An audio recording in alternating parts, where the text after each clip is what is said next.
Let's get the hell out of here.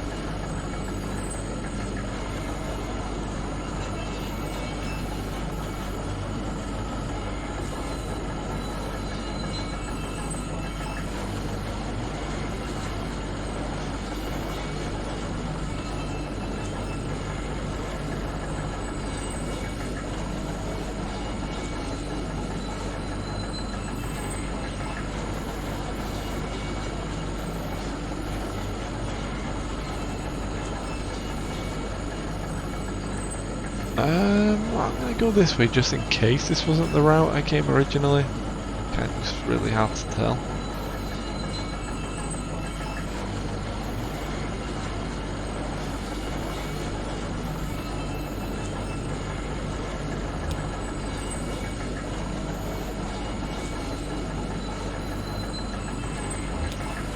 Okay, this is promising at least.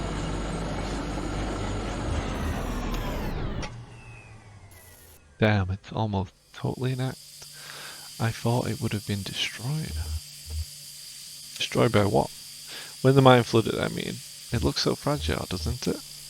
It's a recording studio, basically. Kind of thrown together, but this is where the activists would record. And I guess they'd sequester themselves down by that tape deck we found to listen to the recorded songs. Did you ever come down here? Yeah, I came here with my parents once or twice. They used to play music here, even when they weren't around. It was a nice setup, kind of rickety, kind of dangerous, I guess, but I don't know. It had good energy. It was warm, sometimes. Is that it? Oh, we can't, like, climb up it to get out of here now?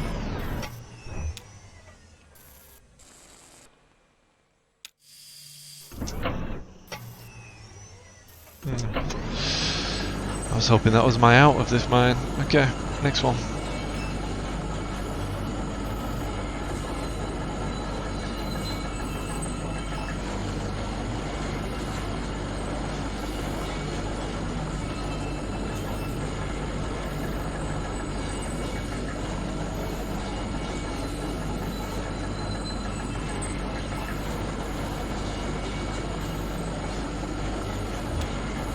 Okay. Yada yada yada. We're on the track between Pendulum and the Casket, so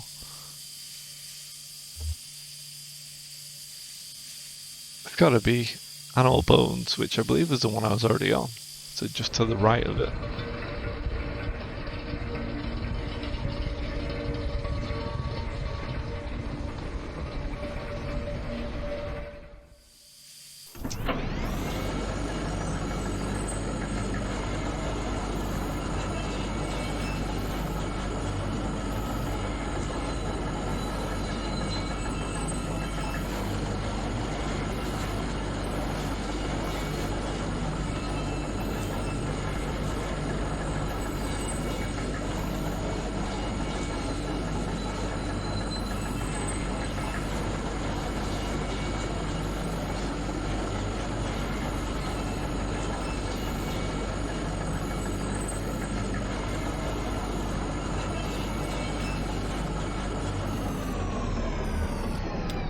Okay.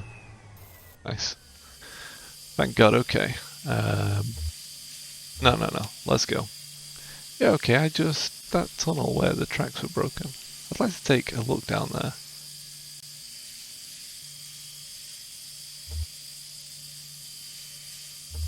Do whatever you need. I'll just wait for you here. Thanks. I'll be right back. No, she won't. She definitely won't.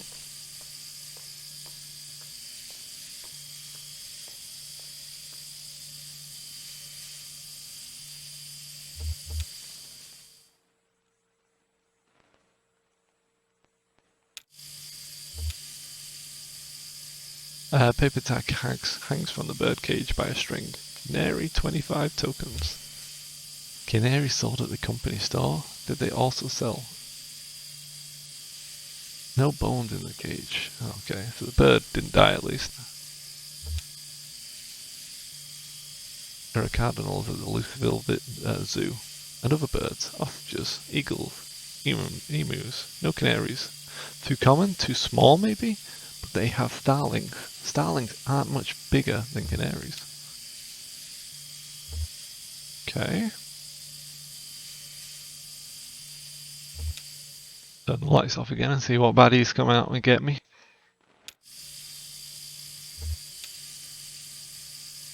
A pile of tape reels is jammed into the top of the tram. They must have been thrown in a rush. The reels are unlabelled, the tape is decayed. Lisette and Era's son, Charlie, talked about a piece of music he liked made with old decaying tapes. What was it called? Something about... Charlie had the most bizarre taste in music. Weird, noisy computer music. Where did he ever hear that stuff? Lucyville, probably. Or college. He was a smart kid. Damn pity. Alright, we're just going to play the light on and off game, are we?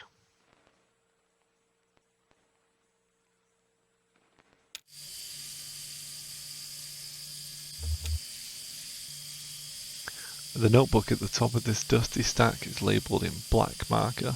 The label is dusty and smudged, but it looks like it might say horses. Houses maybe, or verses even? Crude and hurried handwriting too. Lisette was immaculate, has immaculate handwriting. Pristine and measured cursive. Never a stray mark. For the last several months he filled out the receipts for each order since that young couple complained about the handwriting on the order slip. It's carbon paper anyway. It's bound to wear away over time. If they're so precise about their records, they should put it on a computer anyway.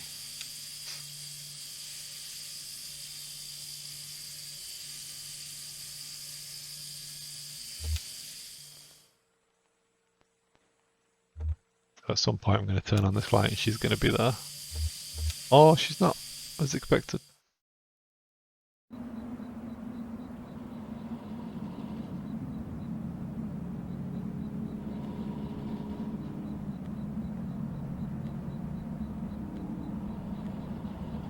Good old Homer waited for me.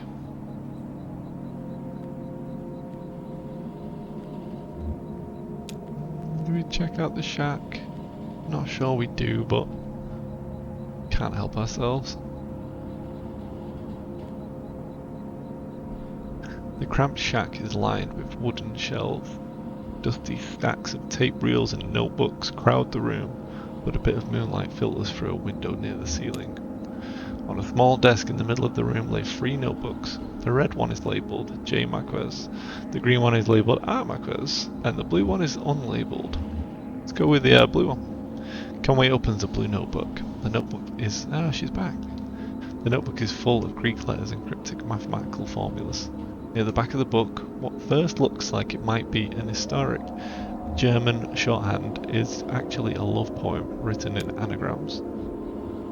Let's go with the green one. On each page is a delicately rendered charcoal drawing. Most are portraits of rugged faces. Near the middle of the book there are a few drawings of a young girl in a miner's helmet. She plays along the minecart tracks, collecting pieces of wire. In one drawing, another young girl sits nearby, intently studying a book. Conway opens the red notebook. The pages are covered in disorganized notes, some written horizontally and others scribbled vertically into the margins. A few pages are lined more evenly and divided up into... Oh yeah, this place! I didn't think you were coming back. Sure I was. Why wouldn't I be? Most everyone else I've met tonight has just disappeared. Well, here I am, damn it. Sorry. No, I'm sorry. I'm just on edge. I'll be okay once I get away from this mine. How's the leg? I can walk on it, but it's slow. Well, I'll try not to get too far ahead of you. You don't mind my hitching a ride, do you? I kinda got a lift out here, and wasn't sure if, when I'd be heading back. I can drive. Yeah, maybe that's best. Don't worry, I've been driving since I was 9.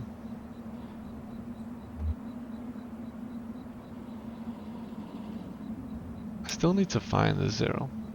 Well, it's like I told you, Weaver doesn't lie. She sent you here to find your on-ramp. This is where you should be looking. Or maybe you just weren't listening closely enough, and that's not exactly what she said. I saw Weaver at my workshop. That's up north by Lake Nolin, right at Wax and Peona, in the back of the bait shop. Pretty glamorous, right? These are times we live in. She's either up there or back at the farmhouse.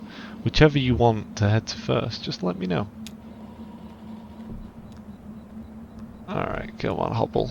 Hobble, hobble, hobble. Where's Homer? There's Homer. He's doing good.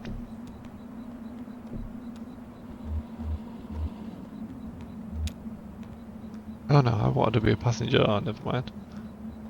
It's time to go.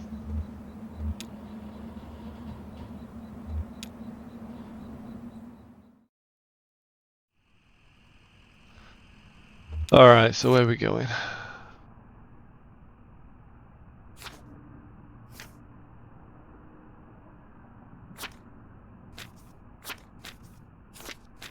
Really?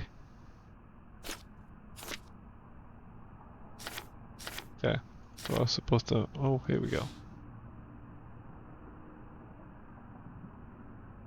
Oh no, that was from inside.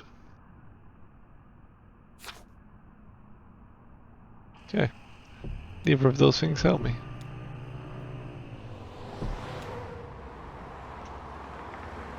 Damn it, did tell me I should pay more attention and not just rely on notes.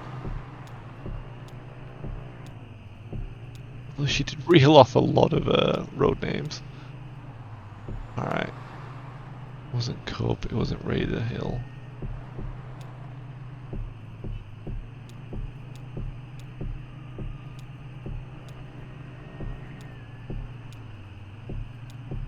Recognize any of these?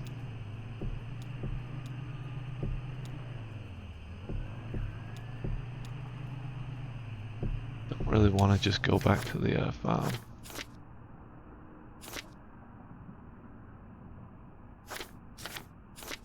Yeah.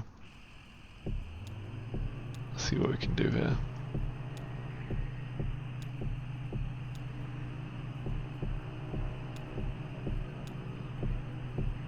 Right, so I think it's in the top left.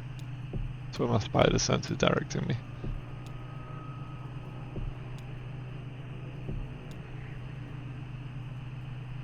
Over here somewhere.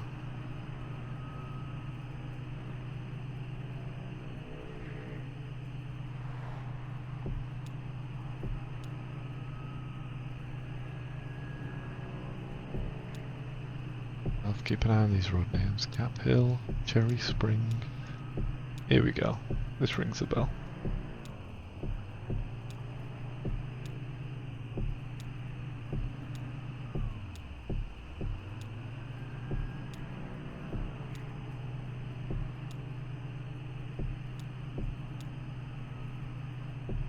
Yeah, none of those ring a bell anymore, so continue the theory of top left.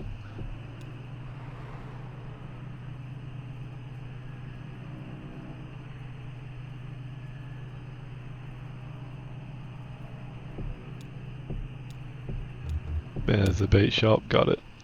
Conway and Shannon pull into the bait shop parking lot. Vaulted above the road on a thin steel bar, a handwritten sign reads, "Live bait!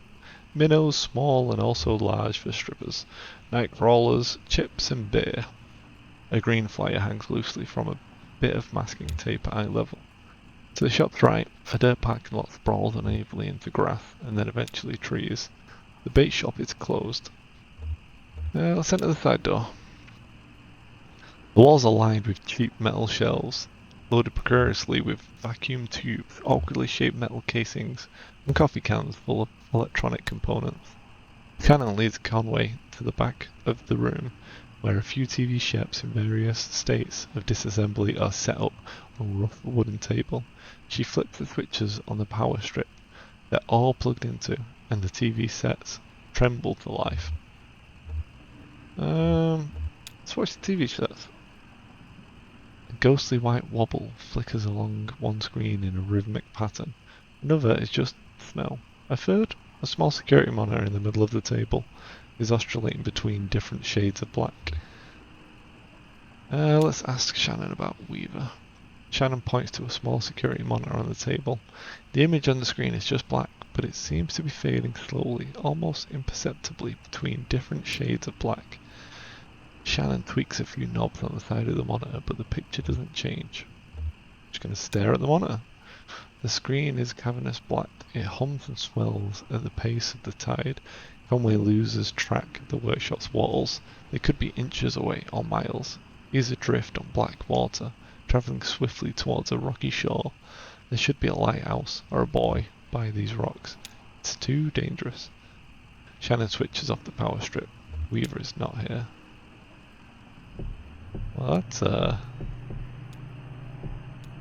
not too useful.